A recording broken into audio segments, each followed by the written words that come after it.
Кылымдар таазим кылган ай, кудурет бакыт сунган ай, көңүлдү нурлар кубанткан, кут болсун Рамазан ай.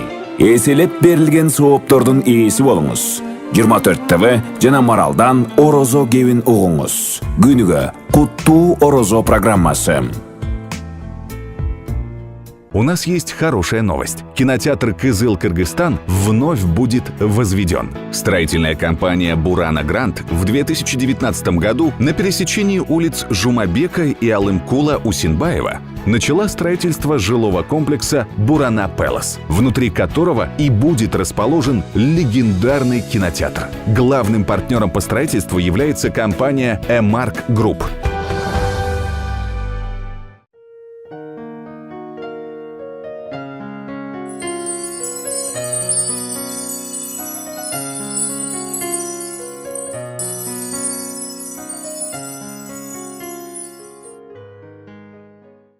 Bir günü bir eşek kuduğa düşüp ketip, kıykırı beret, akırı anın kıykırığın iyi soğup, eşekti gelip çıgaruunun bir kança amalın ailesin жазаганына карабай, takır çıgaralı oluyor.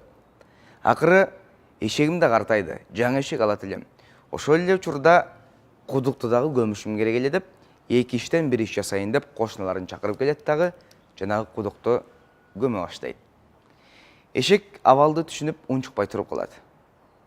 Бирок ошол жерде кудукту көмүп жаткан кишилер бир кызыктуу учурга күбө болушат. Жанагы эшек үстүнө түшүп жаткан топуракты силкип түшүрүп, аны таптап улам кудуктан бийиктей берет дагы, акыры кудуктан секирип чыгып кетет. Урматтуу бир туугандар, башыңа апаат келгенде сабырдуулук эң жакшы таянычың дейт. Кудай канчалык кыйынчылык бербесин, аны чечүү үчүн, андан кечип өтүү үчүн ошончо күч берет жана акыл берет дейт. Болгону сабырдуулук жана туура жолду тандоо керек. Бүгүн Куттуу орозо программасында так ушул сабырдуулук тууралуу маек курмакчыбыз. Бизден алыстабай туруңуз. أعوذ بالله من الشيطان الرجيم بسم الله الرحمن الرحيم سنة من قد أرسلنا قبلك من رسلنا ولا تجد لسنتنا تحويلا أقم الصلاة لدلوك الشمس إلى غسق الليل وقرآن الفجر إن قرآن الفجر كان مشهودا ومن الليل فتهجد به نافلة لك عسى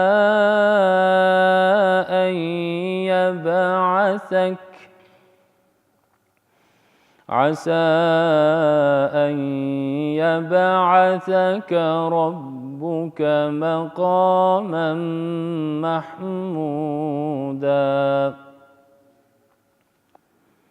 وقل رب أدخلني مدخل صدق وأخرجني مخرج صدق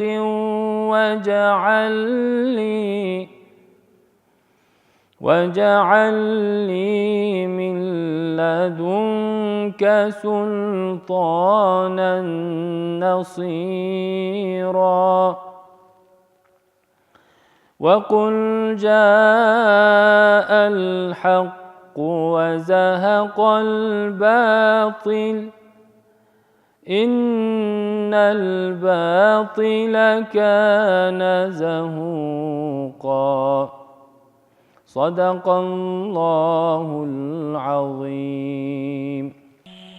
Пайгамбарыбыз саллаллаху алейхи ва саллям мындай деген: тозоктун отунан жарым курма менен, аны да таппасаңар, бир ооз жакшы сөз менен болсо да сактангыла.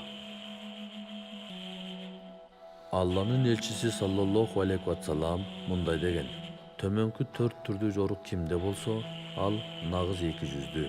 Кимде бул жоруктардын бирөө болсо, андан айрылмайынча эки жүздүүлүккө таандык бир белгиси бар болот. Алар аманат калтырса ага кыянаттык кылат, сүйлөсө калп айтат, убада берсе сөзүндө турбайт, жана эрегишип калса эпсиз аша чаап кетет. Мейримдүү жана ырайымдуу Аллах Тааланын ысы менен баштайбыз. Дагы бир ирет амансыздар урматтуу теле көрүүчүлөр. Бүгүн Куттуу Орозо программасында сабырдуулук тууралуу биз маектешмекчибиз. Бүгүнкү маектешибиз Эмилбек Асылбеков агайыбыз, Кыргызстан Ислам университетинин окутуучусу. Бүгүн атайын бир ушул керемет бир теманы талкуулоо үчүн, жакшы бир маек куруп берүү үчүн келип отурат. Ассаламу алейкум, куш келипсиз. Алейкум ассалам, рахматуллахи ва баракатух. Алгач эле ушул сабырдуулук деген теманы баштап жатканда, сабырдуулук тууралуу баардыгыбыздын маалыматыбыз бар, бирок динибиз так ушул сабырдуулук деген сөзгө кандай аныктама берет? Бисмиллахи рахмани рахим. Ва салату вассаламу аля саййидина Мухаммад ва аля алихи ва сахби ажмаин. Сабырдуулук деген сөз бул сабыр деген сөз араб тилиндеги собаро деген сөздөн келип чыгат, сабырдуулук. Анын тилдеги мааниси бир нерседен тыйылуу, өзүн басуу, кадимки эле биз билген сабырдуулуктун маанисин берет. Шарияттагы бул сабырдуулуктун мааниси өтө орду чоң, анткени пайгамбарыбыздын хадистеринде дагы, башка аяттарда дагы дайыма сабырдуулукту өзгөчө бир айтып белгилеп кетет. Мисалы пайгамбарыбыздын хадисинде сабырдуулук ас-сабру минал иман, бул имандан. Же сабырдуулук ас-сабру нысфул иман, сабырдуулук имандын жарымысы деген хадистерин билсек болот ордун. Динибизде сабырдуулук канчага бөлүнөт негизи? Сабырдуулукту айтсак, негизи жалпынан алып караганда сабырдуулукту адамдар бир канча түргө бөлүп келет. Бирок жалпылай бөлгөндө бул 6 түрдүү сабырдуулукту айтсак болот. Алардын эң биринчиси бул сабырдуулук Аллах Тааланын буйруктарын аткарууда жана Аллах Тааланын тыйган нерселеринен тыйылуудагы болгон сабырдуулук эң жогорку жана эң макталуучу сабырдуулук болуп эсептелет. Бул нерсеге мисалы адам эгер өзүнүн жүрөгүндө, өзүнүн мүнөзүндө сабырдуулук болбосо, жөнөкөй эле Аллах Тааланын буйруктарын аткаруусу өтө оор болушу мүмкүн. Жана бир нерседен тыйса Аллах Таала, ошодон тыйылып калуусу анын үчүн өтө оор болушу мүмкүн. Ошон үчүн Кур'ан-ы Каримде сабырдуулук жөнүндө Аллах Таала иннама юваффа сабируна ажрохум бигойри хисаб дейт. Чындыгында биз, Аллах Таала айтат, сабырдууларга алардын соопторун эсепсиз беребиз дейт. Бардык нерсеге исламда эсеби бар. Мисалы бир жакшылык иш кылсаңыз, ал жакшылык үчүн бир сооп болот. Аллах Таала ошол жакшылыкты 10 соопко көбөйтөт кааласа. Андан кийинки дагы сообу көбүрөөк жакшылык бул садака деп айтсак болот. Анткени садаканын жакшылыгы бул 700 эсе, 700 сооп болот, ал дагы эселеп көбөйөт. Бирок сабырдуулукка келгенде Аллах Таала бул жерде айтат: иннама юваффа сабируна ажрохум бигойри хисаб. Сабырдуулук кылган адамдардын сообун биз эсепсиз беребиз дейт. Эгер садаканын сообу 700 эсе жана андан көп болсо, сабырдуулук чындап эсепсиз Аллах Тааланын астында эң көп сооптордон болот. Ошондой эле мисалы орозо айдагы, орозо бул сабырдуулук же орозо ай бул сабырдуулук деп пайгамбарыбыз айткан хадиси бар. Ошон үчүн бул ай бизди, мусулмандарды, Аллах Тааланын буйругун аткарууда сабырдуулукка тарбиялаганга, үйрөткөнгө эң чоң мүмкүнчүлүк берген, үйрөнүүгө мүмкүнчүлүк берген ай болуп эсептелет. Негизи сабырдуулук, адам сабырдуу болбосо, чындап эле көздөгөн максатына жетүү кыйын болот. Анткени чындап эле элибизде бекеринен сабырдын түбү сары алтын дебейт. Бардык нерсеге адам жеткиси келсе, ага албетте өзүнүн көжөрмандыгы жана сабырдуулугу керек. Эгер адам сабырсыз болсо, анда ал же ибадат дагы жакшы кыла албайт, же ийгиликке дагы жете албайт. Илим окуса, же алым боло албайт, же спортсмен болсо, күчтүү спортсмен боло албайт. Бул нерселердин баардыгына түптөлгөн адамды ошол нерсени көтөрүмдүү кылган нерсе бул сабырдуулук болуп эсептелет. пайғамбарымыздың башка бир хадисинде мисалы ас-сабру минал иман би манзилати рас минал жасад деген хадиси бар. Сабыр бул аны адамдын денесиндеги башы кандай мааниде болсо, кандай орунда болсо, сабырдуулук адам үчүн, иман үчүн ошончолук деңгээлде деген бар. Анткени эгер башы жок адам болсо, албетте денеси толук, денеси жок деген сыяктуу эле, эгер сабыры жок болсо, анда ал адамдын имандан толук болушу кыйын. Башка бир аалымдарыбыздын айтып кеткен нерселери болсо сабырдуулук жөнүндө. Бул мисалы Аль-Хасан аль-Басри деген табиин болот. Бул улуу табиин. Ал табиин өзүнүн сөздөрүндө мисалы адамдарга кайрылып мындай деген да: "Я мен ятлубу мина дунья ма ла ялхакуху." Эй, ким дүйнөнү каалап, дүйнөнү эңсеп, дүйнөнүн артынан түшкөн адам, талап кылган адам, ал дүйнөгө сен баары бир жетпейсиң дейт. Жетсе дагы ал түбөлүктүү болбойт да. Инна атаржу ан талхака минал ахирати ма ла татлубуху. Ал эми сен акыреттен өзүң талап кылбаган, өзүң ошого эмгек кылбаган нерсеге жетем деп ойлоп атасыңбы дейт. Биз эгер бул дүйнөдө сабыр кылып, бул дүйнөдө мисалы жакшы жашоого, ыңгайлуу жашоого, шарттарын түзүүгө кандай сабыр кылып, күндө эртең менен туруп иштеген сыяктуу эле, акыретибиз үчүн сабыр кылып, намаз окуп, жана эгер Аллах Таала ырыскы берсе, зекет берип, ден соолук берсе, ажыга барбасак, анда акырет үчүн талап кылган нерсебизге жетпешибиз мүмкүн экен. Акыретте деле мындай жөн эле бир нерселер бериле бербейт экен. Бул дүйнөдө кандай жашоонун жыргалчылыктарына талап кылып, сабыр кылып эмгектенсек, акыреттин дагы жыргалчылыктарына ошондой эмгектенишибиз керек болот. Мына ушул сабырдуулук бүгүнкү күндө Кыргызстанда, анын ичинен биздин Борбор калаада ошондой эле жалпы бир адамзатта дүйнөдө сабырдуулукка кандай баа берет элеңиз сиздин көз караш менен? Сабырдуулук барбы негизи бизде? Сабырдуулук бул коомдун ичинен ар бир үй бүлөнүн бул тарбиясынан билинсе болот, билинет деймин. Анткени кээ бирки коомдордо же кээ бирки үй бүлөлөрдө, мисалы үй бүлөдө сабырдуулукка үйрөтпөсө, анда ошол эле нерсени мисалы коомдо көрсө болот да. Мусулман өлкөлөрүндө же мусулман коомдорунда эмнеге сабырдуулукка мынчалык орун берет? Анткени сабырдуулук менен көп нерселерди чечип койсо болот да. Талаш болгон нерселерди же мындай түшүнбөстүктөрдү. Ошон үчүн мисалы пайгамбарыбыздын хадисинде эгер бирөө сени орозо тутканда, бирөө сени тилдесе же бирөө сени менен урушса, анда инни соимун, мен орозо кармаган адаммын. Мен орозо кармаган адаммын деп жооп бер дейт. Бул жерде орозо кармаган адам, пайгамбарыбыздын хадисинин максаты орозо кармаган адам жанагы урушуп аткан адамына орозо кармадым деп айтпайт. Мен орозомун деп. Бул өзүн эскертиш керек болот. Мен ушуга теңелбейин, ушунун деңгээлине түшпөйүн, мен орозо адаммын. Мен Алла үчүн өзүмө тыйып, орозо кармап жатам деп. Ошондо эгер кичине сабырдуулук кылса, анда жанагы жерде ага теңелбесе, жанагы урушуу, сөгүшүү жок болгон үчүн негизи бул коомдо баардыгы бири-бирине сабырдуулук менен мамиле кылса, бир гана мусулман эмес, мусулман башка диндин өкүлдөрүнө деле сабырдуулук кылса, бул дүйнөдө тынчтык, анан кийин Аллах Таала буйруган тынчтык, амандык болот.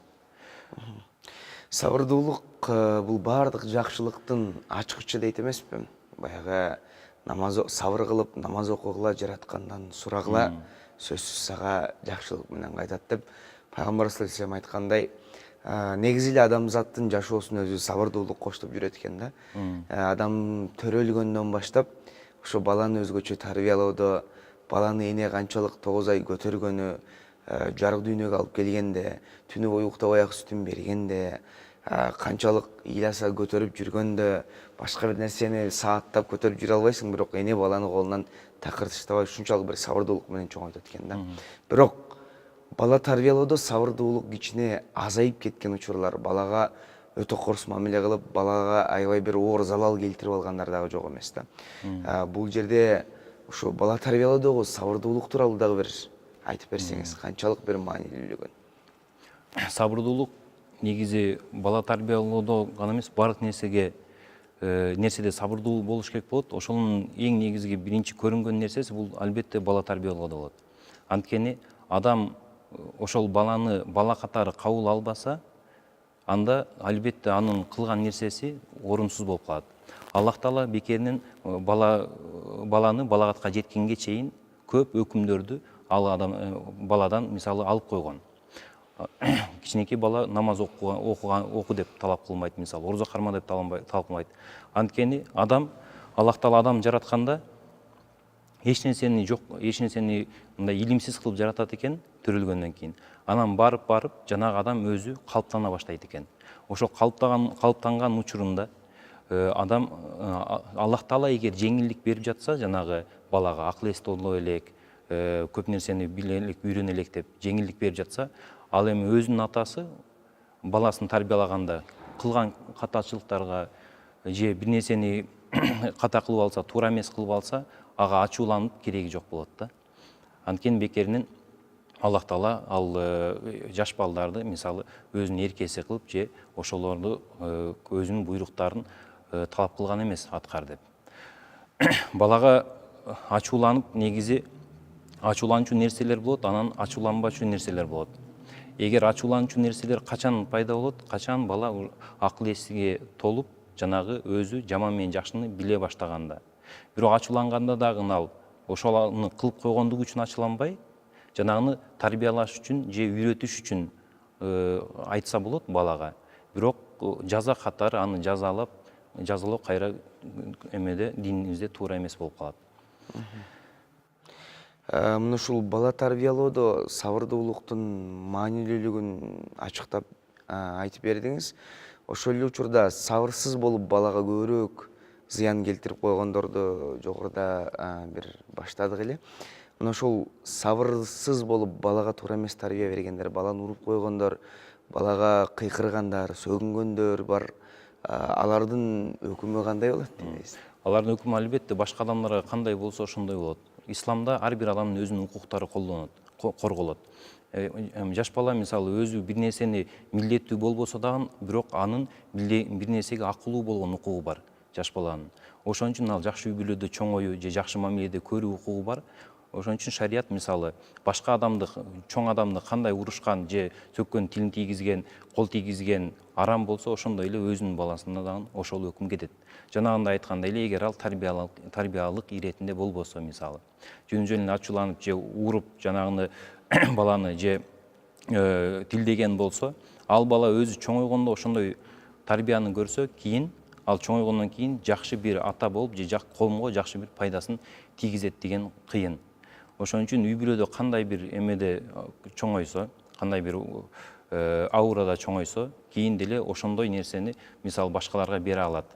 Ошон үчүн эң негизги нерсе бул жерде баланын укугун, баланын урматын сактап, анткени Аллах Таала Кур'ан-ы Каримде айтат: биз адам баласын баарын урматтуу кылып жараттык дейт.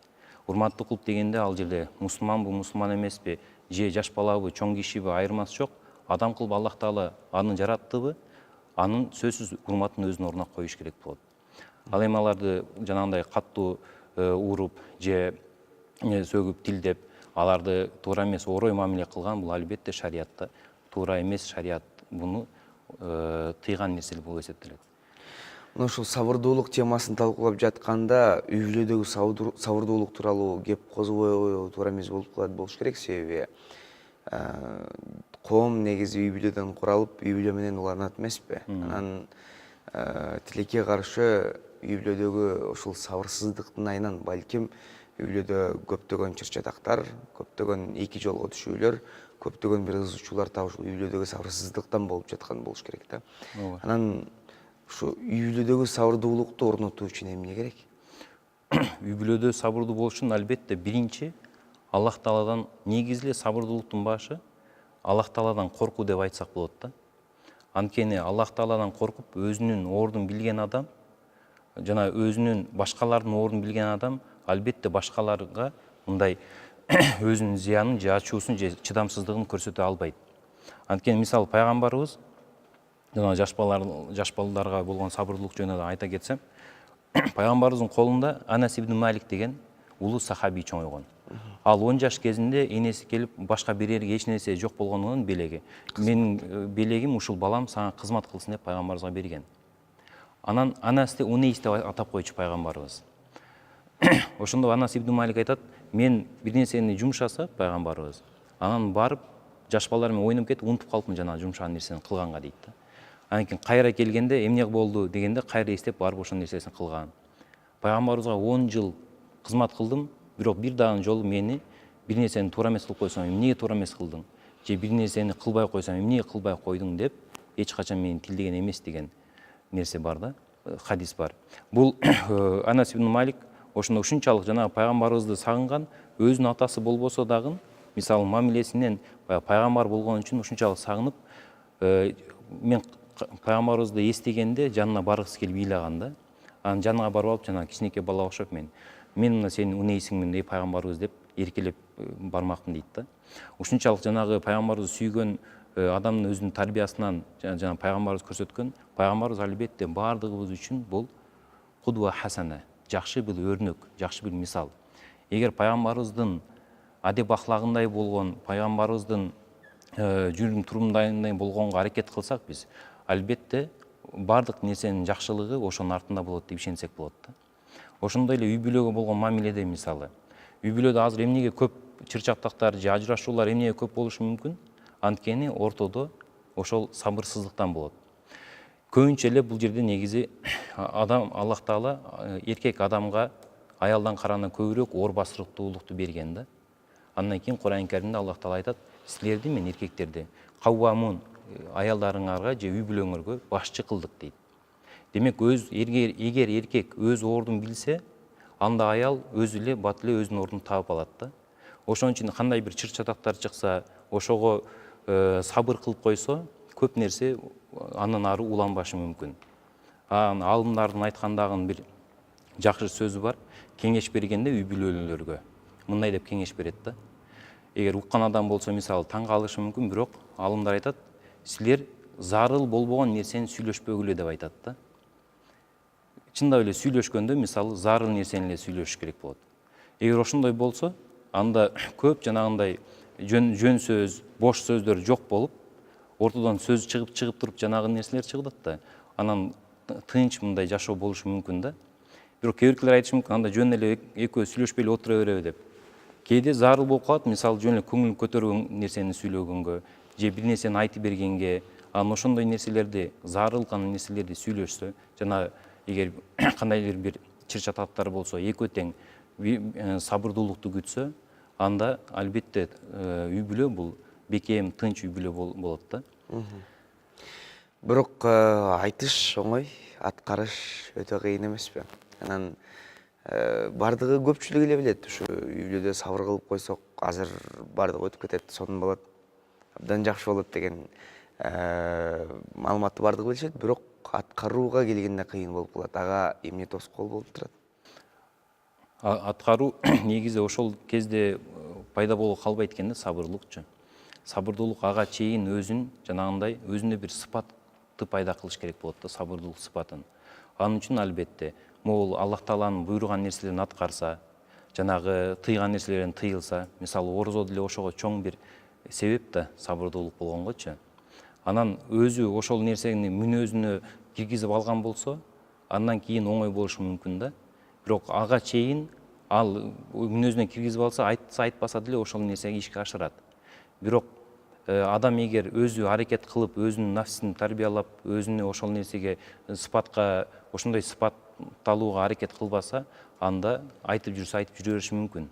Бирок негизгиси өзүн тарбиялаш керек болот. Бардык нерсе дароо болуп калбайт албетте. 10 жыл, 20 жыл, 30 жыл болсо дагы жанагы сыпат менен сыпатталып калса, адам чоң бир жетиштикке жеткен болот да. Бирок албетте ошого дагы сабырдуулук кылыш керек болот. Эгер окшобой атса, мисалы, дароо эле болбой калса дагы, жок, менден баары бул нерсе чыкпайт экен деп койгон дагы болбойт да. Өзүн өзү акырын тарбиялаш керек болот. Бул суроону сураганым абдан бир маанилүү окуяларга күбө болуп калдык. Бардыгын сабырдуулуктун туу чокусуна чейин эмне экенин жакшы билмей, бирок учуру келгенде карман албай калгандарга көбүрөөк күбө болобуз. Дегеним мындай да, сабырдуулук бул бир гана баягы бир окуя болду, анан ага ачууландың, бүттүң, анан кой сабыр кылышым керек деп бакырып өкүрүп, ичиңдегинин баарын чыгарып койгондон кийин эмес, бул ошол чыга турган нерсени кармап калып, ошол акыбалды жеңилдетип калганыңдагы сабырдуулук болуш керек, туурабы? Ооба. Анткени сабырдуулук качан билинет? Качан ошол окуя болгон ошол көз илмемден башталат да. Андан кийин сабырдуу болгон ал сабырдуулук болуп эсептелбейт. Анткени пайгамбарыбыз бир жолу бир кабырстанда бир аял ыйлап отурганда жанына барып, сабыр кыл, Аллах Тааланыкы, Аллах Таала өзүнө алды десе, сен эмнени билбей келең, сен мен сезген нерсени азыр сезбей жатасың деп бир аял жооп берген да. Андан кийин ал пайгамбарыбыз экенин билген, пайгамбарыбыз тааныган эмес экенин көрсө. Анан пайгамбарыбызга кайра барып, кечирип кой, мен сабырдуулук кылдым, азыр эми сабыр кылам десе, сабыр бул фисадматул уля, биринчи көз ирмемде деген. Ошон үчүн ошол нерсени адам жанагы сабырдуулугун ошол кезде кармап калбаса, андан кийинки сабырдуулук бул сабырдуулук эмес болуп эсептелет экен. Бул албетте өтө оор болушу мүмкүн, бирок ошол нерсени, мисалы, бул азыр биз сабырдуулукту бөлүп атпайбызбы? Ошонун экинчиси сабырдуулук жанагы кыйынчылык келгенде, кайгы капа келгенде деген түрү болот да. Эгер биринчи түрү демек Аллах Тааланын буйругун аткаруудагы сабырдуулук болду. Ал эң жогорку түрү болду да. Бирок андан кийин кайгы капа же кыйынчылык болсо, мисалы ошол нерсеге сабыр кылуу экинчи орунда болду. Бул нерсеге мисалы Аллах Таала Кур'ан Каримде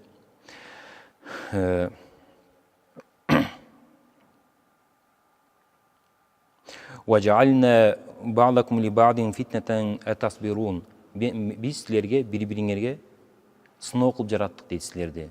Анан силер сабыр кыласыңарбы деген аят бар. Ошондо демек Аллах Таала бизден эмне бизге берип жатса, же эмнени бизден алып жатса, алардын баардыгы сыноо болуп эсептелет экен. Эми ошондо силер сабыр кыласыңарбы дейт Аллах Таала сынап жатат бизди.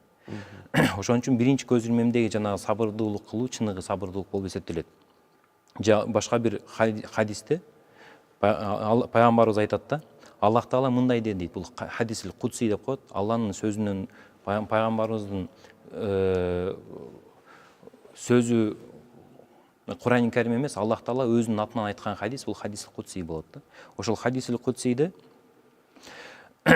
Аллах Таала мындай дейт: "Мен лам ярда би кадаи", ким менин тагдырыма ыраазы эмес. "Валам ясбир аля балаи", ким менин сыноомо ыраазы, сабыр кылбайт дейт, сабыр кылбайт. "Фальяхтар роббан сивая", анда менден башка өзүнүн эгесин же жаратканын тандай берсин дейт да. Албетте Аллах Таала, Аллах Таала жалгыз, ага эч бир шерик жок. Жана бул жердеги Аллах Тааланын айтканы, анда башка кудай тандап алсын дегенде баары бир башка жакка бара албайт, башка нерсе таба албайт деген маанилде болот. Ошон үчүн Аллах Таала ким эгер Аллах Таала кандай бир тагдыр берсе, жакшылык болобу, жамандык болобу, жана ал сыноо болуп эсептелсе, ошол сыноого сабыр кылса, анда чыныгы Аллах Тааланын жанагы жакын пенделеринен болот да. Анда сиз экөөбүз бир аз сабыр кыла тура турган убакыт келип калды. Кечиресиз, урматтуу телекөрүүчүлөр, биздин программабыздын демирүүчүсү Бурана Грант курулуш компаниясынын кыскача жарнамалык ролигине кезек берели. Андан соң экинчи бөлүмдө амандашабыз.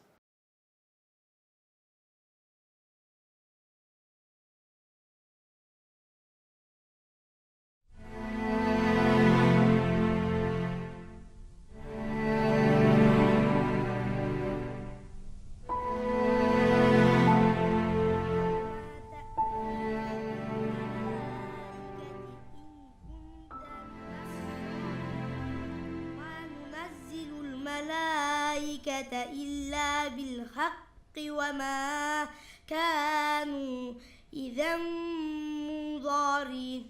منظرين إنا نحن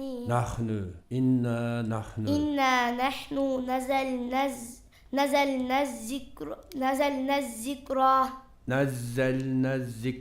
إنا نحن نزلنا الذكر وإنا له لحافظون.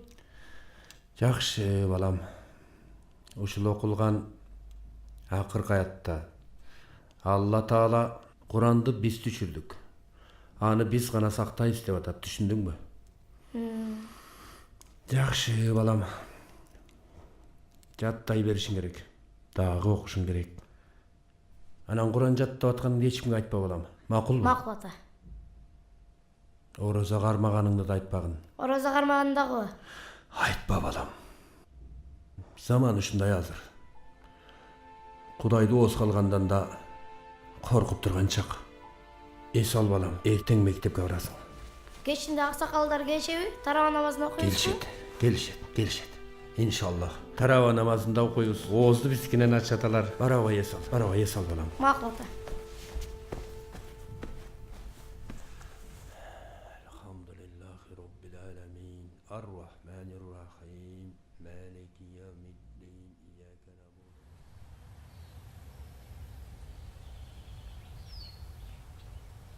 Мынакей балдар, Дарвиндин теориясынын илимий негизинде түшүндүрүп бүттүк. Эми кыргызча айтканда, адам баласынын түпкү теги биздин ата бабаларыбыздын түбү маймылдардан жаралган десек болот. Түшүндүңөрбү? Азаматсыңар. Агай, суроо берсем болобу? Бере бер. Агай, адамдар маймылдардан жаралса, а маймылдарды ким жараткан? Болот. Биз эволюциянын канча темасын өттүк. Же эмне? Дагы эле түшүнбөй атасыңбы? Аксакалдар айтат го, бизди Кудай жараткан деп. Ой, ал болбогон сөз. Кудайды ким көрүп коюптур? Эгер Кудай болсо, мына шляпамды ыргытайын. Кудай болсо кармап калбайт беле? Кармап калсын, Кудай деген жок. Агай, анда адамдар маймылдан жаралса, неге азыр адамдар кайра маймыл болду? Тарт тилиңди. Ошол чалдардын кебин угат экенсиң да, Ошолор ачка, кезери орозо кармадык деп отурушат. Орозо кармаган, ошого окшогон бекерчилердин иши. А сен орозоңду коюп, сабагыңды жакшы оку. Уктуңбу? Анан дагы айтып коеюн силерге. Араңарда ата-энеңерден орозо кармагандар бар. Мен билем аларды. Аларды жыйналышка чакырып келип, партиянын алдында уят кылабыз. Шашпагыла. Же араңарда орозо кармагандар барбы? Ия. Кана, ким кармады орозону? Агай, болот кармады да, анткени анын атасы молдо да. Тынч! Кана, азыр көрөбүз. Ким орозо кармайт экен? Же мен орозо кармагандарды кармайт экенмин? Кушпаков болот, бас бери. Чык доскага. Бас бери.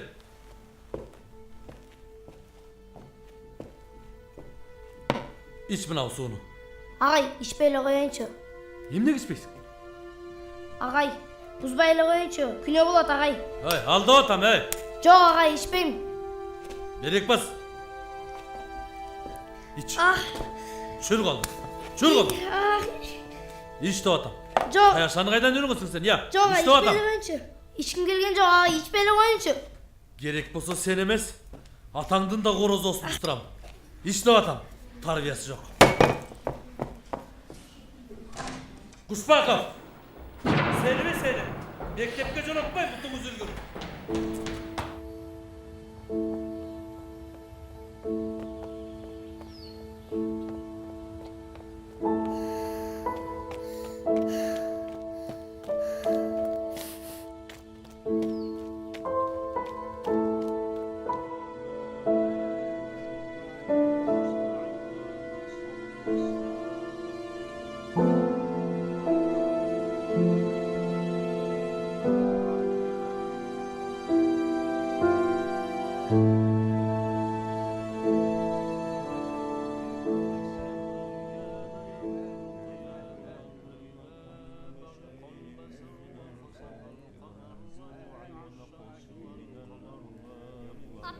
Ата дейм, ата.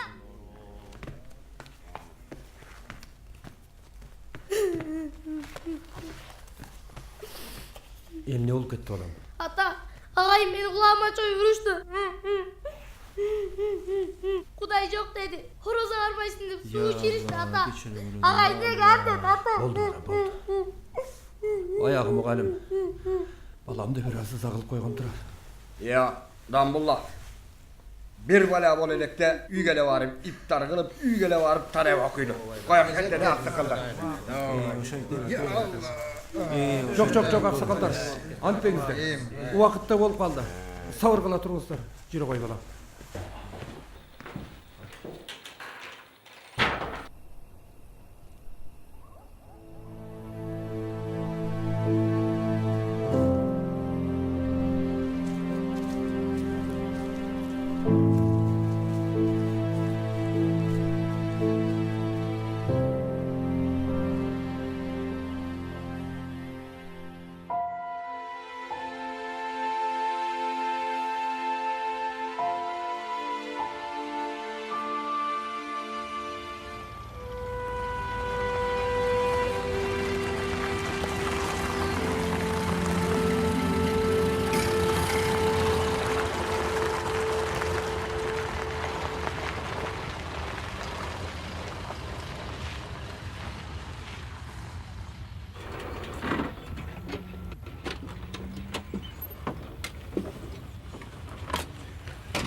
Mına? Uşul mu? Usulü. Şimdi olduk. Hazır görüyoruz da. Takıldat.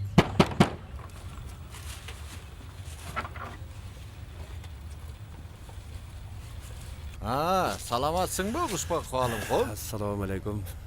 Tinchchilik mı? Tinchchilik emes. Üstünden Doğu Ars geldi. Eskinin sarkındısın joyalı partiyaga kızmat kılal degen sayın siz jaşırını din okutup atıptırsız. Bu emne degen joruk ya? Hazır menen aytıp koyun rayonga barasız. МТден eskertem, sottoy turgan bolsa sottoşot. Uğur kılgan jokmun. Uşak söylegen jokmun.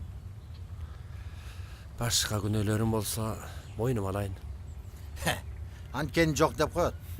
Eldi çoğultup alıp Kur'an үйrötüp atkanın zakonga karşı çıkandık emes mi? Rayonga barabız. Oşol jaktan түшүндүрмө işi bolot. Kalganını oşol jaktan göröbüz. Basыңыз машинеге. Ата! Ата! Кайга бардасыз, ата? Korkma balam. Bular emne kılıp atkan özleri bilişmeydi. Biz bolsa bilebiz. Allah Taalam Kur'an'da biz düşürdük. Anı özüm ona saktayım degen. Kim emne kılbasın? Din ulanı biret. Düşündün mü? Düşündüm. Allah nasip kılsa hayırlı girer mi?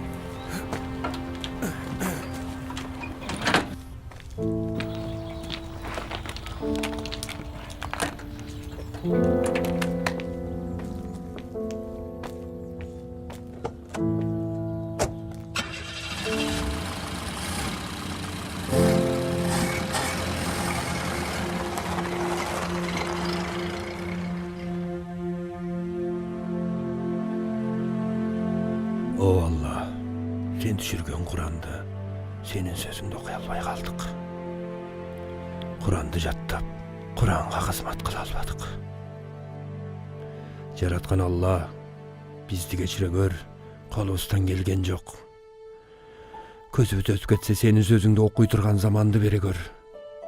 Senin diningdi üyröne turgan adamdardı köbeyte gör. Elibizden dini imandı alыстata gör vallahi.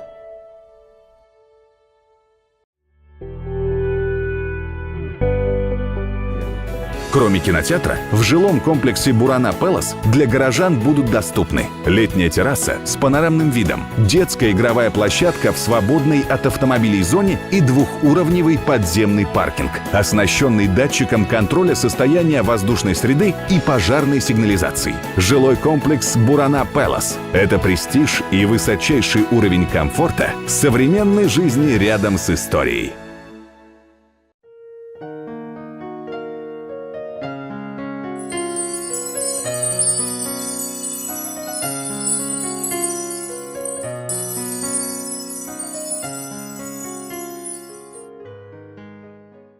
Урматтуу телекөрүүчүлөр, сиздер 24 ТВ каналындагы Куттуу Орозо программасын көрүп жатасыздар. Бүгүн Куттуу Орозо программасында сабырдуулук тууралуу биз маек куруудабыз. Студиябыздын коногу Кыргызстан Ислам университетинин окутуучусу Эмилбек Асылбеков агайыбыз. Биз ушул сабырдуулук темасында жогоруда сабырдуулукту башында бир 6га бөлүп алсак дурус болот, 6га бөлүнөт дедик. Анын экөөнүн баштадыңыз. Биринчи бөлүмдө тагыраагы ушу ибадаттагы Кудайдын буйруктарын аткаруудагы сабырдуулук, кыйын учурлардагы сабырдуулук, дагы калган сабырдуулуктарды айтып берсеңиз, кандай деп бөлүнөт дагы? Ошондо биринчи сабырдуулуктун түрү бул Аллах Тааланын буйругун аткарууда жана тыйган нерседен тыюлуудагы болгон сабырдуулук болду. Анткени ким Аллах Тааладан коркпосо, корксо, ошол гана Аллах Таала буйруган нерсени аткарып, тыйган нерсесин тыйлат. Экинчи түрү бул Аллах Тааланын тагдырына сабырдуулук болду да. Тагдырына дегенде Аллах Таала эмнени бешенесине жазса, анда ошого сабыр кылуу бул сабырдуулуктун жана экинчи түрү болду. Эми анткени бул жерде дагы бир айтып кетүүчү нерсе, бул сабырдуулук жөнүндө Али радиаллаху анху айткан бир жакшы бир сөз бар Аллах Тааланын тагдыры жөнүндө. Эгер Аллах Тааланын тагдырына адам сабырдуулук менен ошону кабыл кылса, анда ал ага сооп табат дейт да. Эгер Аллах Тааланын тагдырына адам сабырсыздык менен кабыл кылса, анда ал күнөө табат. Бирок экөө эле болгон окуя бир эле нерсе болот, аны ар ким өз көз карашы менен карайт да. Мисалы чыныгы жүрөгүндөгү иманы бекем адам болсо, ошо Аллах Таала берген нерсесин бул Аллах Таалага сабырдуулук кылып алып караганда сооп табат. Ал жанагы нерсе өзгөрүп кетпейт. Мисалы кыйынчылык болсо, ошол кыйынчылыкчы, бирок ал адам үчүн жеңилдик болот. Ал эми башка адам ошол сабырсыз кабыл алса, анда кайра күнөө жазылат да. Кийинки үчүнчүсүн айтсак, үчүнчү сабырдуулук бул бир нерсени эңсеп, ошол нерсеге жетпей калгандагы сабырдуулук. Бул көп адамдарда болушу мүмкүн. Анткени бир нерсени өзүнүн эңсеген нерсеси болуп, кыялданган нерсеси болуп, бирок ал нерсени Аллах Таала бул жашоосуна бербесе, анда өкүнүп, мисалы, мога жетсем болмок, мындай кылсам болмок деш, бул сабырсыздыктын белгиси да. Анткени бир нерсеге жетпей калса, мисалы, бирөө айтышы мүмкүн, мен бир кандай бир окууну бүтпөй калдым. Же бирөө айтышы мүмкүн, мен бир чоң там салбай калдым депчи, мисалы. Бул дагы өзү бир сабырдуулуктун бир түрү. Анткени бул сабырсыздык эмнеге алып барат? Сабырсыздык эгер ушундай нерседен лау деген сөзгө алып барат, арабчадан эгер деген сөзгө алып барат. Ойлонуп көрөт дагы, эгер мен мындай кылсам, анда мындай болмок. Эгер мен мындай кылсам, мындай болбой калмак деген сөздөр болот. Ал эми биз айтабыз, мусулмандар эгер деген сөздү өтүп кеткен нерсеге колдонбогон жакшы дейбиз да. Анткени пайгамбарыбыздын хадисинде эгер бул шайтандын сөзү дейт. Бул эгер деген сөз көп нерсени бузуп коюшу мүмкүн, адамда маанайын түшүрүп коюшу мүмкүн да. Эгерлеп отурса, анда көп нерсе жанагы өзүнө Аллах Таала берген, чындап берген нематтары деле көрүнбөй калышы мүмкүн. Бул сабырдуулуктун үчүнчү түрү болду. Ал эми эгер хадистен айта турган болсок, хадисте пайгамбарыбыз мен аата фашакара. Аллах Таала кимге бир нерсе берсе, анага шүгүр кылган болсо, ва муниа фасабара. Ал эми бир нерсеге жетпей калса, тыйыл бир нерсеге жетпей калды, ошого сабыр кылса дейт. Ва зулима, эгер ага зулумдук кылса, гафара, аны кечирип койсо, ва залама фастагфара. Ал эми өзү эгер жашоосуна бирөөгө зулумдук кылган болсо, анда кайра Кудайдан кечирим сураса, ушул мусулмандын сыпаттары дейт. Бул жердеги эки чоң нерсе, мисалы, зулумдук көргөн адамдагы, зулумдук кылган адамдагы негизи ошол нерсени бир адам зулумдук көрүп калса жашоосунда, кечирип коюу өтө кыйын да. Бирок чындап мусулман, чындап ыймандуу адам ошол көргөн зулумдугун бул Аллах Тааланын тагдыры деп билет экен да. Аны кечирип коюу оңоюраак болот. Ал эми берген нерсесине эгер сабыр кылбаса адамдар, мен аата фашакара дейт да. Эгер Аллах Таала мисалы ден соолук берди, мал мүлк берди, жакшы акыл эс берди, жакшы чөйрө берди, үй бүлө берди, ошолордун баардыгын көрүп туруп, эгер шүгүр кылбаса, анда ал кайра кемип калышы мүмкүн. Анткени Кур'ан Керимде Аллах Таала фаин шакартум, эгер силер шүгүр кылсаңар, ланазиданнакум, анда ал нерсеңерди кайра көбөйтүп эселеп беребиз деген, зиядат кылып беребиз деген Аллах Тааланын убадасы бар. Ошон үчүн кандай нерсе болбосун, чоң болобу, кичине болобу айырмасы жок. Берген эле болсо Аллах Таалага шүгүр кылыш керек болот. Ал эми эгер Аллах Таала бир нерсеге жеткирбей койгон болсо, бербей койгон болсо, анда албетте ал нерсеге сабырдуулук кылыш керек болот да. Бул үчүнчү түрү болду. Төртүнчүнү өтө берели. Төртүнчүсү бул сабырдуулуктун бир нерседен келечекте болот деп коркуудан сабыр кылуу да. Бир жаман каалабаган нерсе бар же ой бар, ошол нерсе кийин ушундай болуп калат деп өзү коркуу, бул чоң нерсе, чоң бале болуп эсептелет да. Анан ошол нерседен коркпостон Аллах Таалага сабыр кылыш керек болот. Мисалы, пайгамбарыбыз жашоосунда өтө жупуну жашаган пайгамбарыбыз.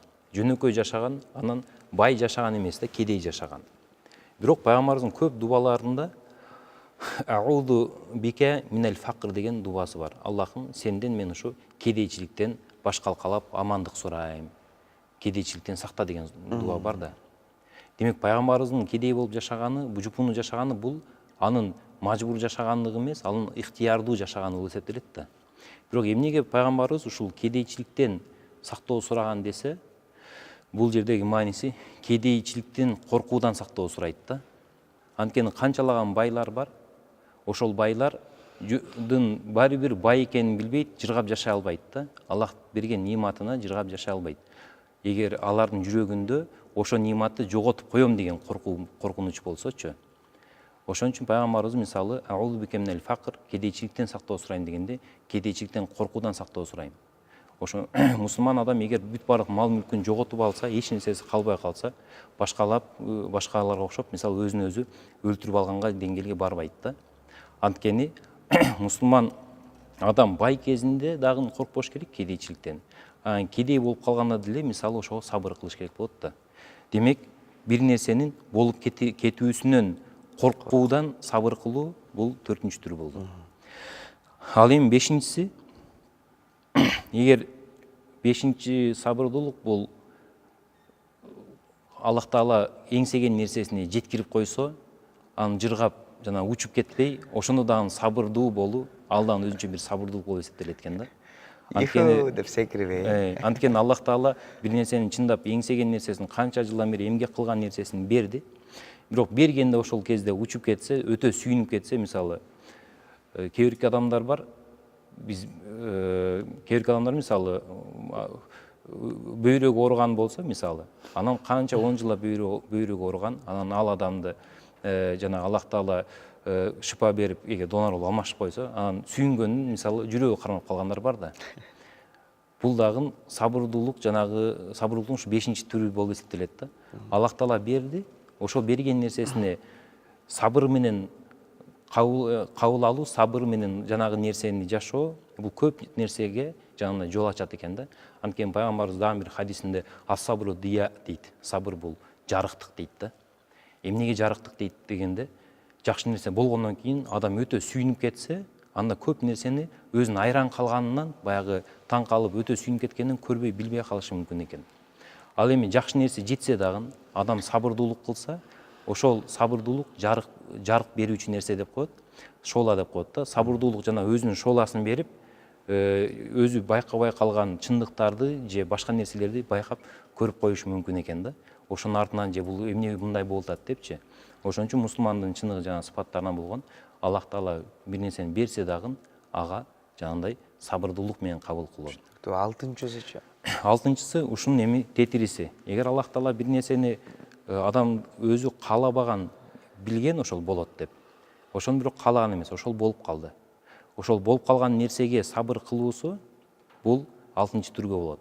Бул аябай көп, анан кыргызчада, биздин арабызда мисалы кыргыз тилинде сабырдуулук көбүнчө ушул мааниге колдонулат да. Бир балекет жетсе башына, бир апат келсе, ошого эми сабыр кыл дейбиз. Туура ал сабырдын түрү, бирок жанагы бир эле Аллах Таала бир нерсени алса же каалабаган нерсе болуп кетсе, ошого сабыр кылуу болуп эсептелет.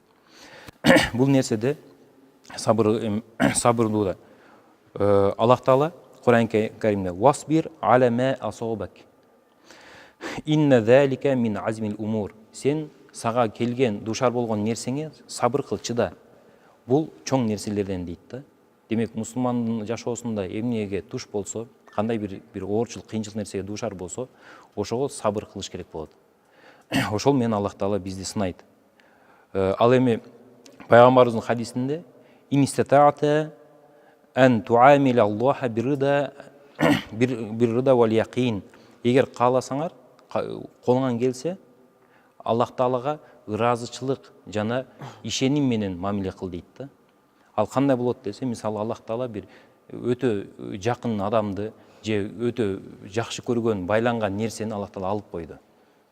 Аллах Таала алып койду, сенден жок кылып койду.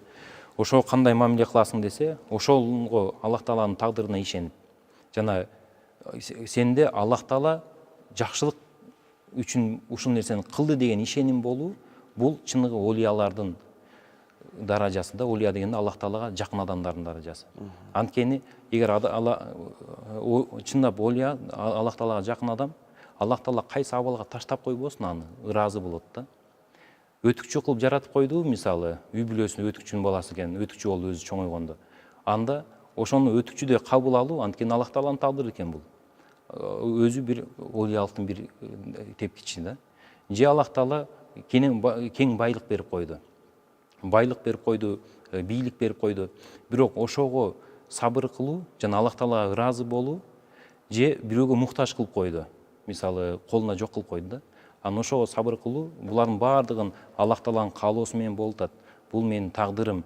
Албетте мындай эле болуп калбайт, бирок ошол болгон нерсени кабыл алып, бирок жакшыга аракет кылуу, бул олиялардын сыпаты болуп эсептелет да. Бул жагы түшүнүктүү болду го, бирок жогоруда мен сизге суроо салдым, коомчулугубузда ушул сабырдуулуктун деңгээли канчалык сабырдуубу биздин элибиз дегенчи. Анан мен бир мисал келтирип баштап көрөйүн, сиз бир улантып берсеңиз. Чындап сабырдуулук биздин пикирибизде азыр өтө эле бир төмөн түшүп бара жаткандай да. Себеби не бир аламаттар, не бир чоң согуштар болгон убагында, Экинчи дүйнөлүк согушта канчалаган оор мезгилди биздин ата бабаларыбыз басып өткөн. Энелерибиз, аталар жок, оруктарда кол менен буудай орушкан, не бир чындап кыйынчылыктарды басып өтүшкөн да. Ошондой кыйынчылыктарды басып өткөн ата бабаларыбыз бүгүнкү күндө жаркылдап жайнаган сонун жашообуздун себепкерлери дагы да, жараткандын бир жакшынакай бизге берген жашоосундагы жакшы жашообузга себепкер болгондор. Канчалык кыйынчылыктар менен. Азыр биздин көйгөйүбүз, негизги көйгөйүбүз, материалдык эле социалдык абалыбыз эле негизги көйгөй болуп аткандай да. Себеби ошол нерсе бизди сабырсыздыкка түртүп, ошол нерсе бизди бай кедей деп бөлүп, анан балким баягы жогоруда кичине колунда бир нерсе барлар же болбосо бийлиги барлардан адилетсиз мамиле болуп, адилетсиздикке чыдабаган карапайым эл ага каршы чыгып дегендей, көчөдө карасаң автоунаада айдап баратсаң дагы сабырсыздык, тамактанып аткан жерде да сабырсыздык, тамагы бир аз кечигип калса да кыйкырышмай, бир нерсе түшүп кетсе дагы байкырышмай, кыскасы бир мындай сабырдуулуктун карама каршысы бул сабырсыздык да, өзү эле айтып турат. Сабырдуулуктун карама каршысы сабырсыздык. Бизде сабырдуулукка көрө сабырсыздык дагы көбүрөөк байкалып аткандай да коомчулукта. Сиз ушу коомдук абалга кандай бааңыз берет элеңиз азыр? Эми сабыр бул коомду биз өз каалагандай кылып же мындай болуш керек, же мындай деп айта албайт экенбиз да. Анткени бул деле жанагында айткандай да. Мисалы, мен бир сабырсыз адамдын жанында болуп калдым же жашап калдым деп коелу. Ал мен аны өзгөртүү же аны өзгөртүп жиберүү мүнөзүн менин колумда эмес да, Аллах Тааланын гана колунда. Ошону ошондой кабыл алуу өзү бул сабырдуулук болуп эсептелет да. Мисалы, коомдо канчалык мисалы негативдүү нерселер көрүнсө же билинсе, ошону Аллах Таала ушундай кылыптыр деп мисалы кабыл алуу өзү бир сабырдуулуктун бир белгиси болот. Бирок албетте биз аны аракет кылышыбыз керек ошол нерсени жоюугачы. Бирок ошол нерсени жанагындай өзгөртүп жиберүү же биз мындай болбош керек деп мындай негизи болбош керек. Бирок ошол нерсени кабыл албоо өзү туура эмес болуп калат да. Чындап бар ошондой нерселер. Мисалы, адамдар, кээ бирки адамдар сабырсыз болот, кээ бирки адамдар сабырдуу болот. Бирок биз эмне кылышыбыз керек? Ошол сабырдуулардын санын көбөйтүп же ошол нерсеге осуят беришибиз керек да. Анткени мисалы Аср сүрөсүндө деле ватавасау бил хакки ватавасау бис сабр дейт да. Силер акыйкатты жайгыла, осуят кылып бири-бириңерге айтып келгиле, анан сабырдуулукту айтып келгиле дейт.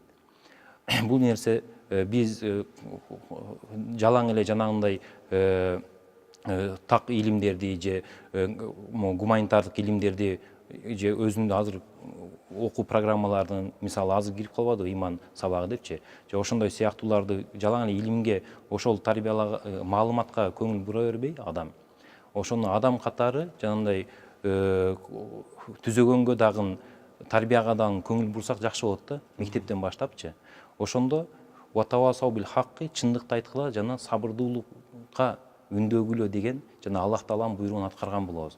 Бул ар бир мусулмандын мойнундагы болгон милдет. Бир нерсени көрүп калдыкпы, мисалы жолдочу, сабырга чакырыш керек болот да, сабыр кыл деп. Канчалык ачуусу келип атса дагы. Мисалы ушундай нерсе бар, мен эми Египетте окуп калдым. Ал жакта чындап эле ар түрдүү элдер бар, кээ бир адамдар өтө мындай ачуулуу болот да. Кичине нерсеге бакырып өкүрүп кетет. Башка эле ошол Египетке эле келип туруп, жанагы ачууланып баардык нерсени тоңкоруп аткан адамды келип туруп эле чекесинен өөп коет, сабыр кыл деп. Жанагы жумшай түшөт да, мисалычы, тааныбайт бири-бирин. Ошондой ким эгер мамиледе бирөө ачууланып атса, жөн эле келип желкесинен таптап же жакшы сөз айтып, сабыр кылыңыз деп башынан бир өөп кеткен болсо, жанагы адам дароо жоголот экен да. Кечиресиз, бирок бул абалды бизге алып келсек, кечирим сурайм бир аз. Элестетип кеттим да. Биздикилерди чекесинен өпсөң, сени кошомуштайт болсо керек. Ооба да. Бирок ошондой бирок негизи чындап айтканда, мусулман эмнеге жанагы мусулман бирөөнү оңдоп түзөгөнгө өзү менен өзү жүрө бербеш керек болот да. Өзүнүн каалаган нерсени башка бирөөгө жеткириш керек болот. Анткени ыймандын эң жанагы жакшы эмеси өзүнө каалаган нерсени башка бирөө үйрөтүү. Бул болсо сөз кол менен айтуу, болбосо сөз менен айтуу. Жок дегенде жаман көрүү да. Бул биринчиден чындап эле адамдын ыйманынан, экинчиден бир маданиятыбыздан окшойт. Маданияттуу инсан дагы ал жерден өзүнүн алып жүрүүнү жакшы билет. Анан менталитетке дагы карап коюш керек окшойт. Мен дагы да элестетип бир аз чыга албай атам. Менталитетке караганда туура. Бизде эми чекесин өппөсө дагы жөн эле барып жакшы сөз айтып койсо, кучактап койсо албетте ал токтойт. Мен алардагы болгон окуяны айттым. Жок, мен абдан сонунга алындай, чындап эле бул жылуулукту алып келип атпап. Болгон ушул жерден бир гана кайрылуубуз бар. Чындап эле бир аз сабырдуураак болсок, бүт нерсе өтүп кетет, туугандар. Жада калса, жашообуз биздин убактылуу эмеспи? Андыктан бардык нерсе келип кетүүчү болгондуктан ошол абалдагы бир 10 секундтун ичинде өтүп кете турган абалда абдан бир адамдын көңүлүн орутуу, бири-бирибизге жаман сөз айтуу, бири-бирибиздин маанайыбызды түшүрүү. Мисалы эртең менен жумушка келе жатасың, автоунаалардын ичинен баягы сигналдарды бермей, кырылышмай, кабак кашып бир көп колдорун көтөрмөйлөргө көп болуп калабыз. Эртең менен ошол инсандын сиз жашоосун өлтүрдүңүз дей берсеңиз болот да. Анын маанайы түштү, ал жумуштан балким бир ийгилик жарата албай калат, же болбосо ал дагы барып башка бирөөгө бир жамандык кылат, ал барып бири-бирине кыскасы терс жашоого бир терс таасир тийгизген окуялар көп болобуз да. Маршруткадан ары тур, бери тур түртмөй, буттарын тепселеп алса бакырып өкүрмөй, бул жерден пайгамбарыбыздын бир чоң бир саллаллаху окуясын мисал кылсак дагы жакшы болуш керек. Баягы пайгамбарыбызды динни жеткизип барганда ташбаран калганда, аны ушунчалык денесинен аккан кан бут кийимине толуп турганда Жебрейил периште келип, сен макулдугуң берсең, ушул тоо периштеси ал элди тоо менен бастырып салсын дегенде пайгамбарыбыз жок, сабырды болайын. Буга мен өзүм күнөөлүүмүн, мен динди жеткизе албай атам. Аллах деп эки колун жайып, ушул инсандардын урпактары сага шерик келтирбеген улуу инсандардан болот деп дуа кылып, сабырдуулук менен, так ушу пайгамбарыбыздын сабырдуулугу менен бүт дүйнөгө ислам дини тарап жатканы бардыгыбызга маалым болуп турат. Азыр бирөөнүн ташбаранга таш менен урмак, бирөө бутун тепселеп койсоң, көзүң карабайсыңбы деп, эмне деген нерселер бар. Анан пайгамбарыбыздын дагы бир сабырдуулугунда ушул өзгөчө бизде Кыргызда баягы 5ке чакырсаң 6-да келет, 7-де келет эмеспи? Эми кыргызчылыкта деп коюпчу. Бирок бул абдан бир туура эмес көрүнүш болуш керек. Адам акысы бар, убакыт акысы бар, коом акысы бар, жаамат акысы бар дейт. Ошондуктан буга дагы биз өзгөчө көңүл бурушубуз керек деген ойдобуз. Себеби пайгамбарыбызды бир жолугушууга чакырганда, ал келет күтөт, баягы инсан жолугушууну унутуп койгон болот, келет күтөт, ушинтип жаңылбасак 3 күн күтүп, анан ошол киши өтүп баратып пайгамбарыбызды көрүп калып барып учурашса, пайгамбарыбыз унчукпай гана кетип калганы. Караңызчы, 3 күн келип күтүп, пайгамбарыбыз мен ошол инсандын акысына кирип калбайын, мен сөз бердим эле деп 3 күн күтүп, ошо 3 күндө да тиги инсанды урушпаганы, жемелебегени канчалык сабырдуулук, канчалык бир адамдык касиеттин бийиктигин көрсөтүп турат да. Анан ушул пайгамбарыбыз деп калдык, Куран аяттарында, пайгамбарыбыздын окуяларында дагы бир сабырдуулук тууралуу бир өзгөчө учурлардан айтып берсеңиз, айтып келе атасыз, дагы бир кошумчалай кетсеңиз. Эми сабырдуулукта негизи Куранда көп эле жерде сабырдуулукту ошо имам менен биргелеп, имам менен бирге анан өзүнчө ордун айтат да, сабырдуулуктун ордунчу. Ошолордун арасында мисалы «Васбир фа инналлаха ла юдиу ажрал мухсинин». Сен сабыр кыл дейт. Пайгамбарыбыз мисалы жанагы дин жеткирүүдө чоң нерселерге сабыр кылган. Биз анчалык нерсеге сабыр, анчалык нерсе кыла албасак дагы мисалы жөнөкөй эле нерсеге сабырсыз болуп жатабыз чындап эле. Эгер ушул аятты билсе эле адам, ушул аят өзү жетиштүү болот да. Мусулмангачы мисалы «Фасбир», сабыр кыл, «Фа инналлаха», чындыгында Аллах Таала «Ла юдиу ажрал мухсинин», жакшылык кылгандардын сообун жоготуп салбайт дейт. Эгер жакшылык качан болот? Жакшылык сөзсүз эле бирөөнүн пайдасына эмес, бирөөгө зыян бербесе дагы чоң жакшылык да. Эгер бир нерсе болду, мейли деп ага ачууланса болот эле, жөн эле зыян бербей койду. Ошол дагы жакшылык болот дагы. Аллах Таала чындыгында жакшылык кылган адамдардын сообун жоготпойт дейт. Башка бир аятта мисалы «Ва баширис собирин», сабыр кылгандарды сүйүнчүлө дейт. Сабыр бул чоң нерсе өзү, бул жашоого Аллах Таала жараткан, жана ибадат кылганга, бул жашоого сыноого жаралгандан кийин адам өзү эле бир чоң сабырдуулукту муктаж болот. Ал эми ошол сабыр кылып, баардык нерседе сабыр кылып жүргөн адам башири собирин, ошолорду сүйүнчүлө деп жатат да Аллах Таалачы. Чындап эле сабырдуулук бул өтө бир жогору деңгээлде турганын пайгамбарыбыз дагы айтып өткөн экен. Куран аяттарында дагы бир сабырдуу болгула, себеби Аллах сабырдуулар менен бирге деп дагы айтканы бар экен. Ошондуктан сабырдуулук бул баардык жакшылыктын ачкычы. Бул жашоодо дагы, чыныгы жашоодо дагы, жараткандын алдына барганда дагы бир эки дүйнөнүн бактысын табышка негизги бир жол көрсөтүүчү, себепкер болчулардан экенин аңдап түшүнүп олтурабыз. Сизге эми ушу программабызды жыйынтыктоочу сөзгө кезек берсек, кантип адам сабырдуу боло алат, кантип адам сабырдуу болууга аракет кылса болот, кандай жолдор бар, ушул насаатты айтуу менен бир жыйынтыктап берсеңиз.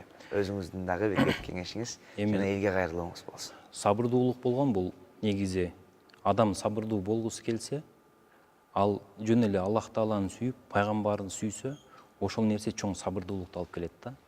Ибадатта болобу, башка нерседе болобу, жөн эле Аллах Тааланы сүйүү, пайгамбарды сүйүү, ошол чоң сабырдуулукту алып келет. Анан эгер жаман бир окуя, өзү каалабаган бир окуя болсо, жанагы айткандай, анда ошол нерсе болуп жаткандыгы бул жөн эмес. Бунун артынан сөзсүз жакшылык бар деген ой мусулмандын жүрөгүндө ушундай бекем болуш керек да. Канчалык кыйын болсо да, кыйынчылык болсо дагы, ошол кийин артында бул нерсенин артында сөзсүз жакшылык бар деген ой. Анткени эгер кыйынчылык деген сөз бул Аллах Таала ошону каалап кыйынчылык кылып берип койду адамга. Бирок Аллах Таала бул зулумдук кылбайт эч качан. Анан бир эле нерсе ошо Аллах Таала хусн зон билля деген бар. Аллах Таалага жакшы ойдо болуу бул сабырдуулукка түртөт да. Бир нерсе болду, сиз билишиңиз керек, ушул жаман нерсе болду ооба. Бирок бул нерсени Аллах Таала демек каалаптыр. Ал эми Аллах Таала зулумдук кылбагандыгы үчүн бунун аркасында жакшылык бар деп Аллах Таалага жанагындай толук жакшы нерсени күтүү Аллах Тааладан. Бул сабырдуулукту жүрөгүндө отургузат да буйруса. Кудайым ошол сабырдуулукту баардыгыбызга насип кылсын дейли, жүрөктөрүбүз жашообуз сабырдуулук менен коштолсун. Сизге да ыраазычылык билдиребиз, убактыңызды бөлүп жакшы бир маек куруп бергениңиз үчүн.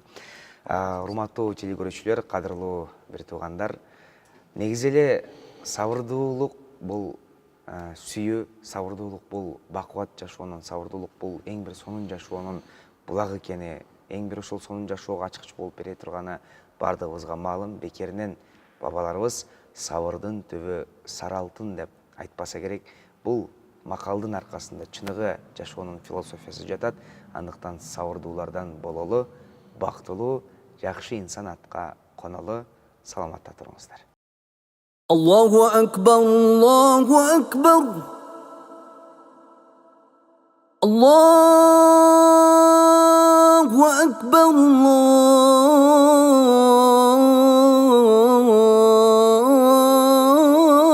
Allahu Ekber. Eşhedü en la ilahe illallah.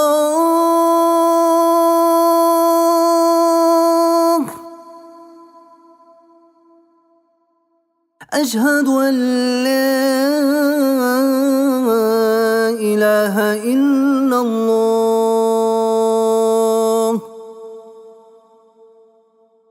Eşhedü enne Muhammeden Resulullah.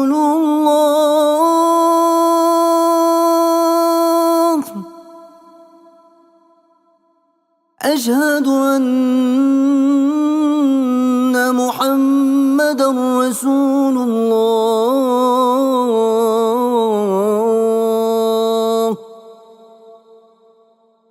Hayya alas salah.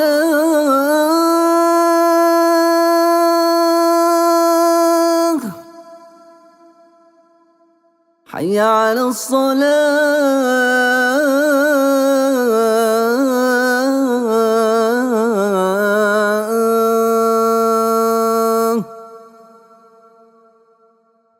حي على الفلاح.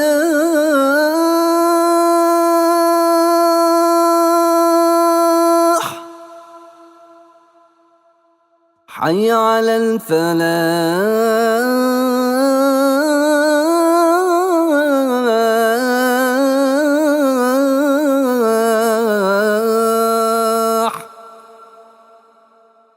الله أكبر،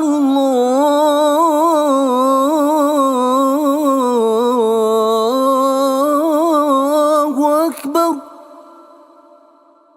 لا إله إلا